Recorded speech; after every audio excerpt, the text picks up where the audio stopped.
lot of people think mock scrapes are just for the pre-rut and as we get to the rut and fall. That's not the case. What I've found over the years is that a good mock scrape will attract deer year round. They're going to check this thing out, April, May, June, July, all the way leading up to fall. The key is always the licking branch. They're not always going to paw the scrape. I always keep that open just in case a deer wants to work it. Sometimes I'll get images of them working it, other times I won't. But most oftentimes when a deer's coming through here, they're going to check that licking branch. They're going to check in. That's what deer do. They're social animals. I might use a little active cam. That works great. I might even use some golden scrape or even leftover scent from last year. It really doesn't matter. As long as I have something in that dripper to kind of pique their curiosity, they're going to come through there. Couple things to keep in mind with any mock scrape or any scent product. Always keep that at least at your head level or higher. You try to keep that out of a deer's range. When deer stand up, they're going to be able to reach, especially down here, Lake Ranch. You got to understand, deer's 30 inches tall. So if they're just walking by and mouthing this licking branch, that's right there. It's about waist level on a person.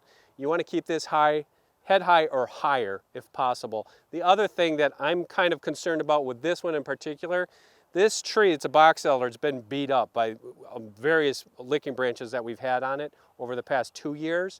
And they will destroy those licking branches pretty quickly if they start chewing on them and pulling on them and that type of thing. So I'm going to monitor this one. If it gets pulled down, I'll move it to another branch, or I might move it to another tree a little bit farther down. This is a field edge. I don't do these in the woods during the off season. I do most of my monitoring on field edges, easy, accessible things, food plots, perfect areas for these mock scrapes.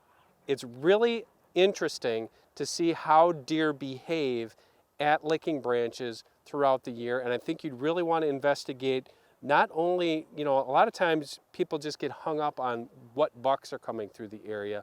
What I want to also know is the doe groups, because that's going to allow me to better understand census, what I have on that property, and also the fawning rate for that year. Sometimes you see these mature does, they're coming through, they might have no fawns, or they might have one fawn.